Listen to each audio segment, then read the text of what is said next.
নমস্কার, আমি দেবজ্যোতি কুচবিহার থেকে। আর আপনারা দেখছেন রান্তুর ছাদ বাগান।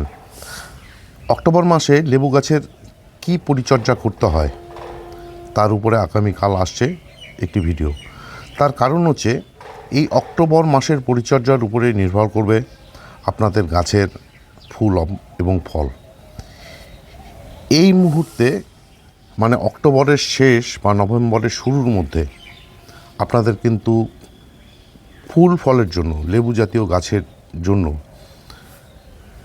বিশেষ করে বিভিন্ন মাল্টা, বিভিন্ন মোসাম্বি, বিভিন্ন জাতের কমলা, তার উপরেই পরিচর্যা।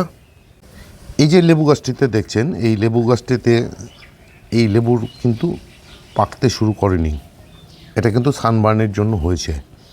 এই সানবার্নের হাত থেকে কি করে মুক্তি পেতে হয় আজকের ভিডিওতে আমি সেটা তুলে ধরছি এবং আপনাদের কাছে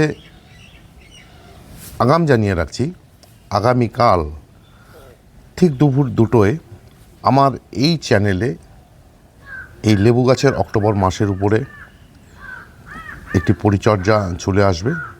যেই পরিচর্যা করতে পারলে আমি কথা দিচ্ছি আপনাদের বাগানে বা আপনাদের যে সমস্ত লেবু গাছ রয়েছে সেই সমস্ত লেবু গাছে জানুয়ারি এবং ফেব্রুয়ারি মাসে প্রচুর পরিমাণে ফুল চলে আসবে এবং সেই ফুলের থেকে কিন্তু অবশ্যই ঘটি ধরবে।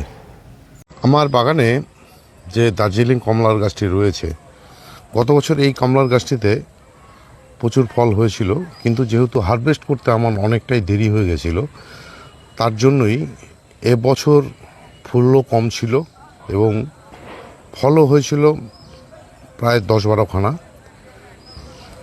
তার মধ্যে কিছু ফল সানবার্নের ফলে চামড়ার কিছুটা অংশ পুড়ে গিয়ে নষ্ট হয়েছে এবং আমি 2-3টি ফলকে টেস্ট করার জন্য দেখেছিলাম যে কীরকম ম্যাচুরেট হয়েছে এবং মিষ্টি হয়েছে কিনা।